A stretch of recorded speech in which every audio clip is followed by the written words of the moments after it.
राज्यामध्ये आपल्या सगळ्यांना माहिती आहे की आपल्याला हवामान बदलामुळे का काय, परंतु पाऊस खरं तर ह्या दिवसामध्ये कधी राज्यात पाऊस नसतो.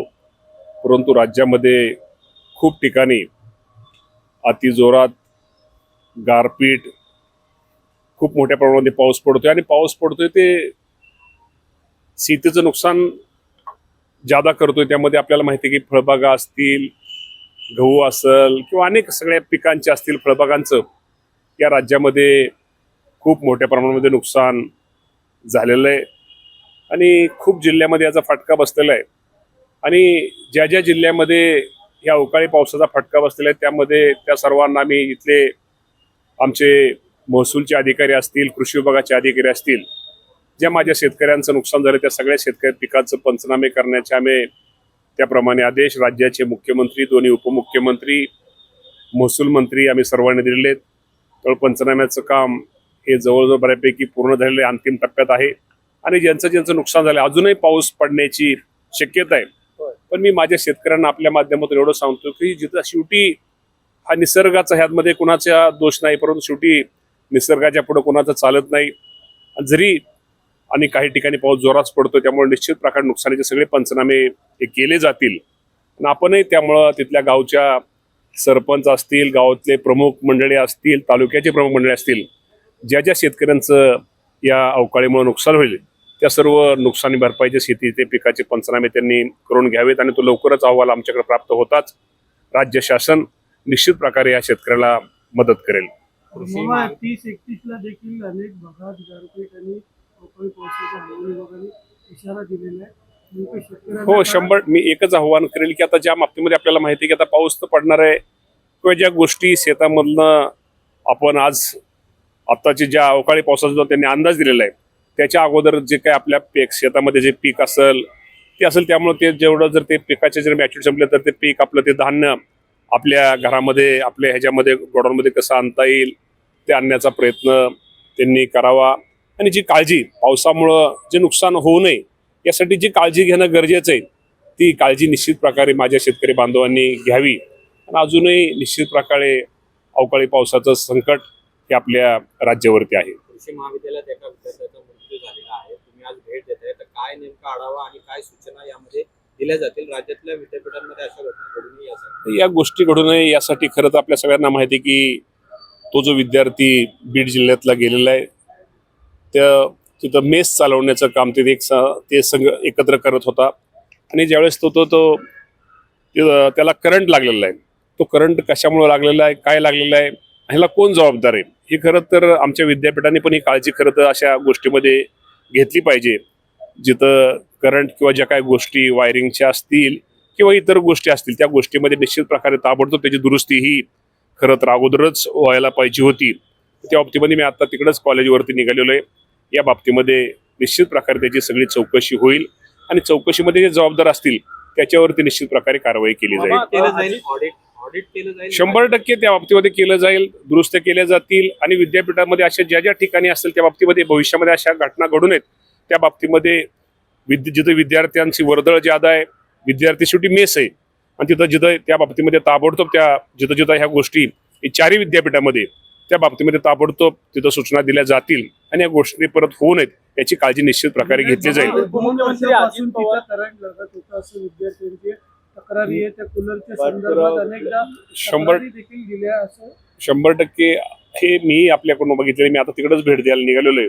पण या बाबतीमध्ये कोण ज्यामध्ये दोषी असेल, कधी तक्रारी, ही सगळं मी माहिती जाणून निश्चित प्रकारे जो कोण दोषी असेल त्याला त्याच्या बाबतीमध्ये निश्चित प्रकारे कारवाई केली जाईल. उपमुख्यमंत्री अजित पवारांना जाऊन आज आपल्यातून 2 महिने झालेले आहेत. मात्र गेल्या 2 महिन्यात तुमच्या पक्षात मोठ्या घडामोडी घडताना दिसत आहेत. एका बाजूला महिला आयोगाच्या अध्यक्ष आणि तुमच्या पक्षाच्या महिला प्रदेशाध्यक्ष यांनी दोन्ही पदांचा राजीनामा दिलेला आहे. काल रात्री उशिरा महिला प्रदेशाध्यक्ष पदाचा राजीनामा दिलाय. खरं तर हे प्रकरण समोर आलं तेव्हा तुम्ही त्यांची पाठराखण केली होती. खरं तर आपल्या सगळ्यांना सांगतो की आपण ज्या दिवशी पाडव्याच्या सकाळी माझी मुलाखत त्यावेळेस घेतली त्यावेळेस खरात महाराज तर माझा स्वभाव असा की आम्ही कुठल्याच ह्या महाराज वगैरे असले बुवाबाजी आम्ही सगळ्याच्या विरोधात असतो. कारण अजितदादा पवार साहेबांच्या आम्हाला सगळ्यांना एक शिकवण आहे. त्यांनी कधीच अशा महाराज लोकांना, अशा भोंदू महाराजांना कधी जवळ केलं नाही.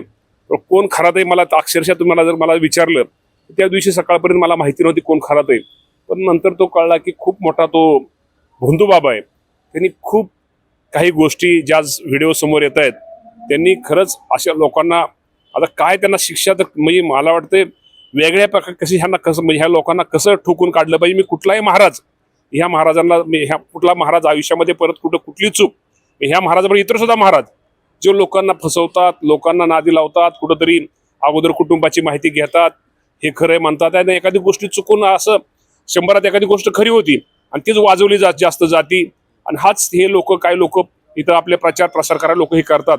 खरंच अशा महाराजांना निश्चित प्रकारे जे चुकीचे या राज्यामध्ये खूप चांगले महाराज पण आहेत, चांगली माणसं पण आहेत, चांगले प्रवचनकार आहेत, चांगले कीर्तनकार आहेत, चांगले आज तुम्ही सांगा आळंदी देहू पंढरपूर या भागातले आपण किंवा आपल्या सगळ्याच भागातले असे खूप वेगळी माणसं आहेत, निस्वार्थी माणसं आहेत, निस्वार्थी महाराज आहेत, ज्यांना आपण महाराज म्हणतोय हे निस्वार्थीत. पण हा खरात भोंदू बाबा हा मला माहित नव्हतं तो कसा आहे. मी आपलं बोलताना असं सहज बोलायला गेलो की बाबा शेवटी आम्हाला कार्यकर्त्यांना जपणं गरजेचं असतं. कोणतं कार्यकर्ता खरं तर ते महाराजांनीच सेटिंग लावली असते, ते कुठेतरी ह्यांना घेऊन या तिकडे आणि मी त्या महाराजांना भेटतो. तो महाराज भोंदू आहे का तो कसा आहे मला तो खरातच्या बाबतीमध्ये माहिती नव्हतं. पण खरात अत्यंत चुकीचा माणूस आहे.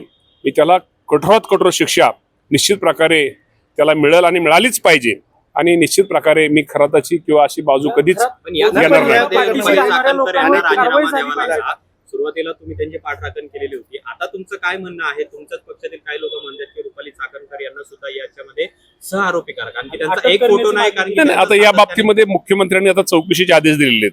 मी या चौकशीमध्ये आता तुम्हाला माहिती आहे की मुख्यमंत्र्यांनी आता ज्या चौकशीमध्ये जे काय बाहेर येईल जे कोण असतील त्या बाबतीमध्ये मुख्यमंत्र्यांनी आमच्या ह्याच्यामध्ये म्हणजे अधिवेशनामध्ये त्यांनी हाऊसमध्ये त्यांनी जाहीर केलेले आहे.